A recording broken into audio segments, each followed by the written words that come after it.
Bonsoir à tous, bienvenue dans l'Info du Vrai. Nous sommes ravis de vous retrouver pour 1h30 d'actualité en direct comme chaque soir sur Canal+. Dès 19h10, l'Info du Vrai, l'événement est ce soir intitulé Remaniement général. Car en plus de celui qu'on attend au gouvernement, c'est toute la vie politique française qui connaît un véritable bouleversement. Et tout cela se fait dans la douleur. Analyse et commentaires de nos spécialistes dès 19h10. Mais tout de suite, les 4 thèmes d'actualité que nous avons ce soir choisis pour vous. On commence avec soudain, la mort tombe du ciel. Le dernier bilan fait donc état de 11 morts. 11 morts, 1000 pompiers sont sur place et l'on se demande comment de pareilles catastrophes naturelles sont encore possibles en plein 21e siècle. Nous reviendrons ensuite sur la mort d'un adolescent de 13 ans au Lilas dans le département de la Seine-Saint-Denis. C'est une nouvelle rixe entre bandes. Le jeune homme a été tué à coups de barre de fer.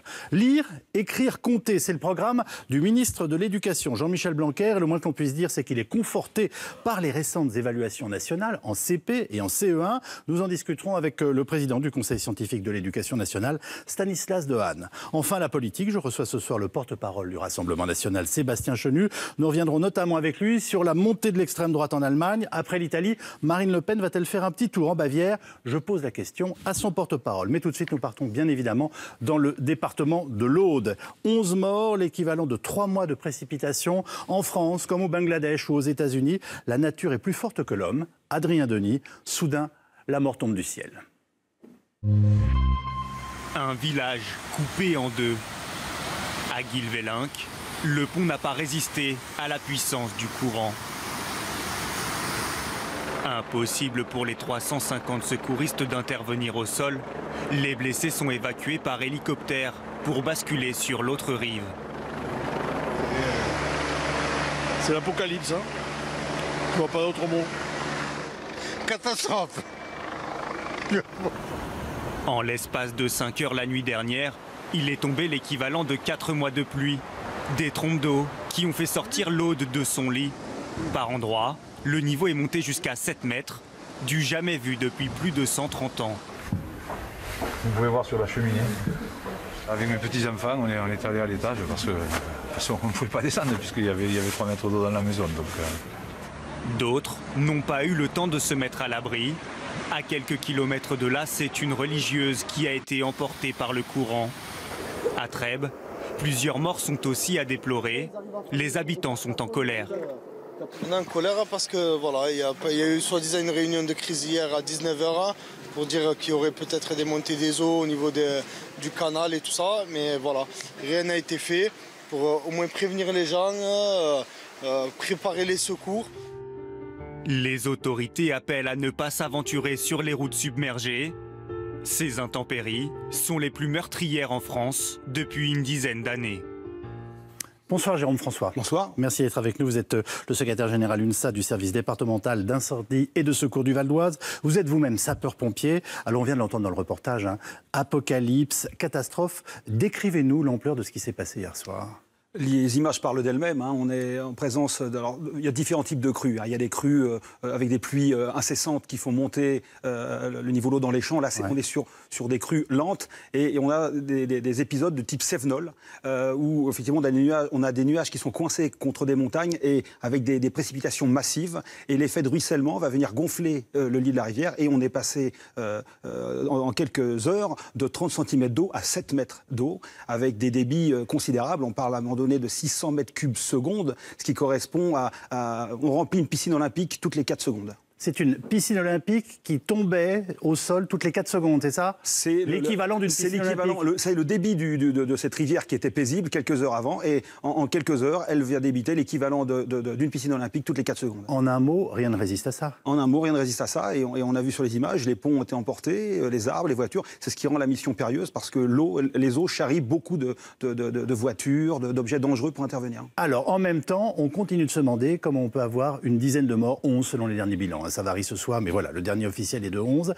Voilà, dans un grand pays moderne, au XXIe siècle. Quelle analyse faites-vous aussi de ces disparitions et de ces décès ? Alors, c'est pas nouveau. On a tous en tête Vaison-la-Romaine. C'était en 1992. Depuis, il y a une dizaine de catastrophes de cette ampleur-là. Donc, en moyenne, ça fait à peu près une catastrophe de cette ampleur tous les 2 ans. Donc, ce n'est pas rare. Mais tant qu'on aura des nuages qui seront coincés contre une montagne avec des épisodes pluvieux massifs, comme ça a été le cas, on aura ce type d'événement. Mais alors, qu'est-ce qu'il faut dire ce soir à ceux qui nous écoutent? La première chose, c'est ne sortez surtout pas de chez vous dans des situations de ce type. Absolument. Voilà, donnons vraiment les quelques conseils de base. Le conseil de base, effectivement, c'est de rester chez soi. Parce qu'avec un épisode aussi dévastateur que celui-là, prendre la route, c'est du suicide. Ne pas prendre de risques inutiles. Certaines personnes vont perdre la vie simplement parce qu'ils veulent aller récupérer la voiture au garage pour sauver la voiture. On s'en fiche. Donc, pardonnez-moi, on ne sort pas de chez soi. On ne sort pas de chez soi. On ne prend pas sa voiture. Et si on est dans sa voiture, on en sort? On en sort et on va chez soi. L'idée, c'est de pouvoir monter dans les étages. Et c'est ce qui s'est passé. On a eu des gens qui se sont retrouvés au rez-de-chaussée, qui ont vu le niveau monter, qui se sont réfugiés au premier étage. Là encore, ça continue de monter. Heureusement, ils ont pu soit se réfugier dans les combles ou au niveau d'un deuxième étage. Donc ça a été très rapide et très haut. On peut être bon nageur, rien ne résiste à une crue de ce type. Hein. Même les sapeurs-pompiers qui sont équipés, on le voit sur les images, de casques, de gilets, sur un débit de 600 mètres cubes seconde, on ne peut pas. Parce que ça charrie des troncs d'arbres, ça charrie des voitures. Donc on est broyé.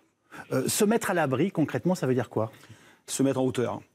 Donc c'est fermer les portes, fermer les fenêtres et puis monter en hauteur et le cas échéant peut-être aller jusque sur le toit pour avoir une chance d'être élitroyé. Parce que les seuls moyens qui peuvent intervenir quand on est dans la phase extrêmement violente, ce sont les hélicoptères. On le voit sur les images. Il y a plus de 7 hélicoptères de la sécurité civile qui interviennent et qui peuvent venir élitroyer des gens qui se réfugient sur les toits. Alors on vient d'entendre un habitant qui disait « on nous a prévenus, mais comme d'habitude, pas à temps, etc. » Qu'est-ce qu'il faut répondre? Alors d'abord, il faut comprendre, 1, leur souffrance, 2, leur agacement, 3, que dire à quelqu'un qui fait ce constat? En l'occurrence, il a raison. Après, peut-être qu'il y a un déficit de formation en France pour les gens tout au long de la vie. On n'est pas très, très fort sur quelle conduite adopter envers tel ou tel risque. Et c'est vrai que sur les inondations, c'est des choses simples. Rester chez soi, ne pas aller chercher ses enfants à l'école parce qu'ils sont pris en charge, ils sont en sécurité. Donc prendre la route pour y aller, c'est se mettre en danger. C'est des réflexes simples comme ça, monter en hauteur. On a vu des gens perdre la vie pour aller essayer de récupérer leur voiture. Est-ce qu'il y a encore ce soir d'autres consignes à donner à ceux qui nous écoutent et qui peuvent être touchés ou qui ont de la famille qui sont dans ces régions? Alors dans la phase vraiment dévastatrice, où on a ces flots de boue qui charrient, il faut rester chez soi, se mettre en hauteur, se manifester éventuellement sur le toit pour être vu par un hélicoptère. Et puis les autres, attendre les consignes. Parce qu'il va y avoir une deuxième phase. Là, pour l'instant, les pompiers font des sauvetages. Dans un deuxième temps, on va faire des reconnaissances pour évaluer les différents chantiers à mettre en place parce que tout est détruit. Les infrastructures, les routes, l'eau potable. Il va falloir que les gens puissent continuer de boire. Ce sont des jours, voire des semaines de remise à niveau. Oui. On part sur plusieurs jours pour commencer à pouvoir recommuniquer et puis sur plusieurs semaines pour un retour à la normale. Vous êtes par définition un spécialiste de ces questions. Est-ce que vous faites partie de ceux qui disent qu'il faudra peut-être qu'un jour on arrête de donner des permis de construire dans des zones inondables ou finalement vous nous dites, voilà, effectivement la nature est plus forte que l'homme et on doit l'accepter?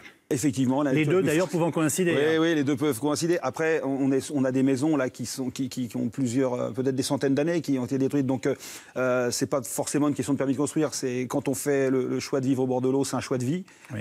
Mais derrière, il y a les risques qui vont avec. Merci beaucoup de votre clarté ce soir, Jérôme François.